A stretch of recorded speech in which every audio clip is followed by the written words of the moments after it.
రుణమాఫీ అయిపోయింది అంటుండు. భూమి బద్దలు కాలేదు, భూకంపం రాలేదు, సూర్యుడు తూర్పున్నే ఉదయించిండు, అయినా కూడా ఇవాళ రుణమాఫీ మాత్రం కాలే. అయిందా? ఊకేం డిస్టర్బ్ చేస్తున్నారు అన్నాడు. అయిందా? ఎక్కడున్నదో గక్కనే అయింది. సో దీన్ని బట్టి మనం ఇలా అర్థం చేసుకోవాలి. ఆయన మాటలు మాట్లాడతాడు తప్ప రేవంత్ రెడ్డి మాటలు నమ్మితే శంకరగిరి మాన్యాలు పట్టినట్టే. ఏది కూడా నిజం కాదు. ఒక్కటి కూడా ఇప్పటి వరకు మాట మీద నిలబెట్టుకోలే. గా భద్రాద్రి రాముడి మీద ఒట్టు పెట్టి మోసం చేసిన వాడికి పోగొడతాడా? ముంగడ పడతాడా? దయచేసి ఆలోచన చేయండి.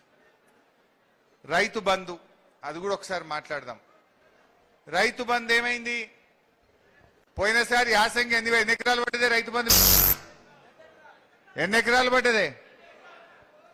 2 ఎకరాలు పడ్డది.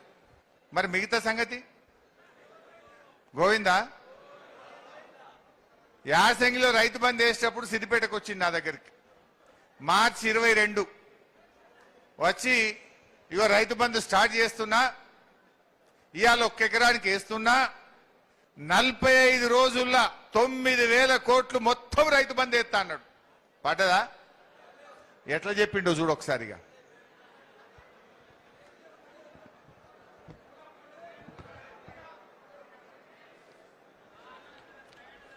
ఇవాళ మార్చి 22 తారీఖు నాడు మనం ఉన్నాం. 45 రోజుల్లో 9,000 కోట్ల రూపాయల రైతు భరోసా 70 లక్షల రైతుల ఖాతాలలో వేసి రైతుల కళ్ళల్లో ఆనందం చూడాలి.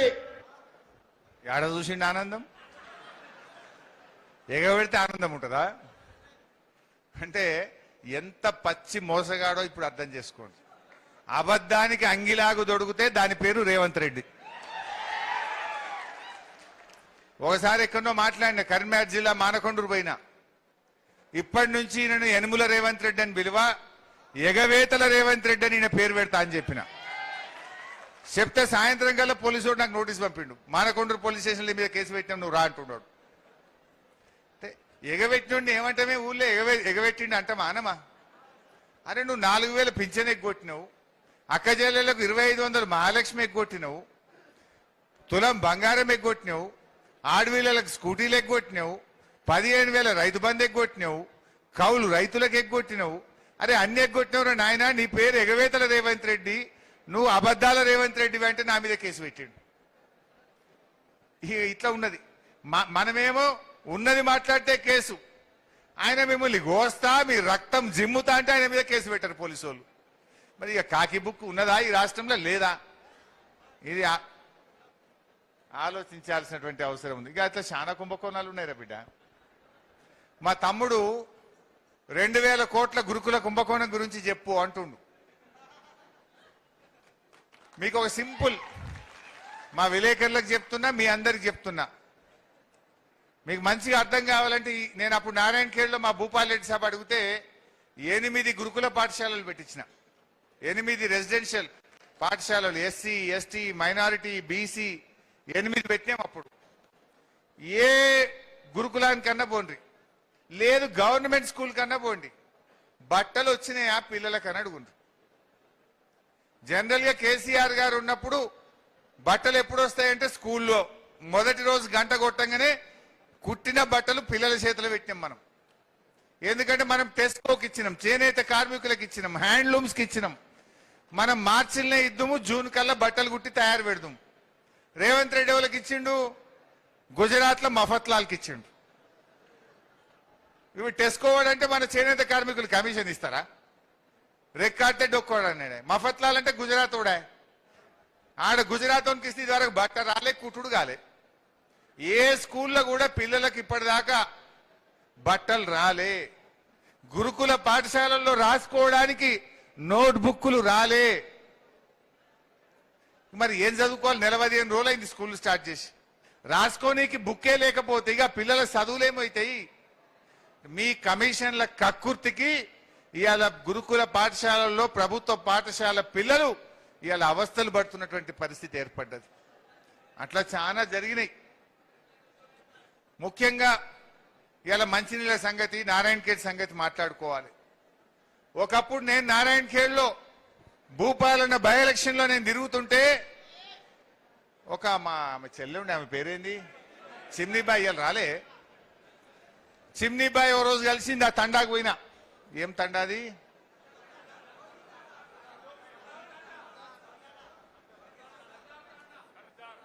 ఒక్కళ్ళు చెప్తేనే పడతారు, ఇప్పుడు ఆరుగురు చెప్తే గడబడైపోతుంది. సర్దార్ తండా, బోర్గీద్ పక్కన సర్దార్ తండా. ఓ రోజు పోయినాం.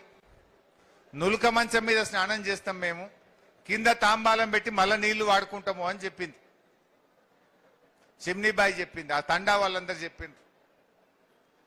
కేసీఆర్ గారి దృష్టికి తీసుకుపోయి స్పెషల్ డ్రైవ్ పెట్టి మిషన్ భగీరథలో ఇంటింటికి నల్ల పెట్టి కంగ్టీ టు నారాయణ ఖేడ్ ప్రతిరోజు నల్లా వచ్చేటట్టు చేసినాం. ఏ తండల, ఏ ఊర్లో, ఏ చెల్లె బిందె పట్టుకుని రోడ్డు మీదకి రాకుండా చేసి ప్రతి ఇంటికి స్వచ్ఛమైన త్రాగునీరు ఇచ్చింది బీఆర్ఎస్ ప్రభుత్వం. మరి ఇవాళ ఏమైంది? ఆ రోజు ఎండాకాలంలో కూడా రోజు నల్లొచ్చింది కదా, మరి వానకాలంలో నారాయణ ఖేడ్లో 3 రోజులకు ఒక్కసారి నల్ల ఎందుకు వస్తుందో ఈ రాష్ట్ర ప్రభుత్వం సమాధానం చెప్పాలి. రేవంత్ రెడ్డి సీరుతా, కోస్తా, పీక్తా, ఏక్తా కాదు, నల్లెందుకు వస్తలేదు నారాయణ ఖేడ్లో, దీనికి ముందు సమాధానం చెప్పు. గండ్ల వీకు నువ్వు సీరేది ఉంటే నీళ్ళు ఎందుకు వస్తలేవో అధికారులను గట్టిగా ప్రశ్నించు, నీ పనితీరులో చీరుడు చూపి. గాని ఇవాళ మనుషుల్ని చీరుడితే ఏమొస్తుంది? నువ్వు ముఖ్యమంత్రివా? నువ్వేంటిది? కొంతమంది 15 రోజులకోసారి వస్తుంది నారాయణ ఖేడ్లో నీళ్ళు అంటున్నారు, కొంతమంది 3 రోజులు అంటున్నారు, కొంతమంది 5 రోజులు అంటున్నారు. మరి ఈ పరిస్థితికి కారణం నువ్వు కాదా? కట్నీళ్లు పెట్టే పొయ్యిలకు ఇచ్చిపోయినాం నీకు. మిషన్ భగీరథ ప్రాజెక్ట్ అంతా కట్టి 4 ఏళ్లు నడిపి 4 ఏళ్లు పబ్లిక్ నీళ్లు తాగినాక కదా నీకు ఇచ్చినాం. నీకు ఎందుకు నడప శాతం అయితలేదు? ఎందుకు ప్రజలకు నీళ్లు ఇవ్వలేకపోతున్నావు అని నేను అడుగుతా ఉన్నా. ఇవాళ మన బోరంచ నీళ్లు అందుతలేవు, బోరంచ కాడ నీళ్లు వచ్చే పరిస్థితి లేదు. రాఘవాపూర్ దగ్గర అవి న్యాల్కల్కు జరాసంగంకు పోతాయి. రాఘవాపూర్ పంప్ హౌస్ కు నీళ్లు అందుతలేవు, పోచారంలో నీళ్లు అందుతలేవు, పాంపాడు కాడ కూడా నీళ్లు అందుతలేవు. దీంతో ఇప్పుడు ఏమైపోయింది? ఇటు నారాయణ ఖేడ్, అటు అందోల్, అటు సంగారెడ్డి, ఇటు జహీరాబాద్ ఎక్కడ కూడా మంచినీళ్లు రాక ఇవాళ ఈ జిల్లా మొత్తం కూడా బాధపడుతున్న పరిస్థితి.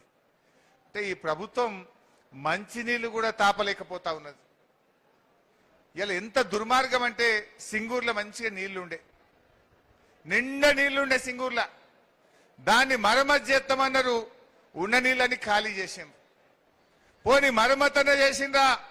ఎండాకాలం బాయ్, వానకాలం వచ్చింది, 30 పైసల పని కూడా కాలే. ఉన్న నీళ్లు తీస్తిరి, మరమ్మతు చేయకపోతుంది. ఇప్పుడు మళ్ళా కాలమైనా మరమ్మతు కాలే, మళ్ళా కాలే అంటే ఇంకా ఎన్ని రోజులు బాధపడాలి? ఉన్న ప్రాజెక్ట్ నాగం చేస్తుంది, కాళేశ్వరం ను మరమ్మతు చేయమంటే చేయకపోతుంది. ఇగో ఈ రకమైనటువంటి పరిస్థితులు మనం ఈ రాష్ట్రంలో చూస్తా ఉన్నాం. ఇవాళ నేను రేవంత్ రెడ్డి గారిని ఒకటే అడుగుతున్నా, ఎందుకు మా నారాయణ ఖేడ్కు మంచినీళ్ళు వస్తలేవు? ఎందుకు మా సంగారెడ్డి జిల్లా మంచినీళ్లు రాకుండా బాధపడుతుందో మా మంత్రి సీతక్క సమాధానం చెప్పాలి, ముఖ్యమంత్రి రేవంత్ రెడ్డి గారు సమాధానం చెప్పాలని నేను అడుగుతా ఉన్నా. ఆ రోజు బీఆర్ఎస్ ఎప్పుడు కూడా నీళ్లకు ఇబ్బంది కాకుండా ఇచ్చింది, మరి నువ్వు ఎందుకు ఇవ్వలేకపోతున్నావు? ఇవాళ ఈ నీళ్ళు ఎందుకు వస్తలేవో కూడా ఇవాళ మీరు సమాధానం చెప్పాలని కూడా నేను అడుగుతా ఉన్నా. రైతు బీమా వస్తుందా? ఇప్పుడు 6 నెలల రైతు బీమా బంద్ పెట్టిండ్రు. 6 నెలలకెళ్ళి రైతు బీమా బంద్ అయింది. మీ ఊర్లలో ఎవరైనా రైతు చనిపోతే 6 నెలలకెళ్ళి బీమా పైసలు కూడా బంద్ చేసిండ్రు. ఎల్ఐసికి పైసలు కట్టలే వీళ్ళు. ఒక మంచి పథకం, ఎవరైనా రైతు చనిపోతే ఆ కుటుంబానికి రైతు బంధు పథకం ఒక ధీమాగా ఉండే. 10 రోజుల లోపలనే 5 లక్షల రూపాయలు వచ్చి బ్యాంకులో పడతా ఉండే. ఇవాళ 6 నెలలకెళ్ళి ఆ పథకాన్ని కూడా ఆపేసినటువంటి పరిస్థితి ఉన్నది.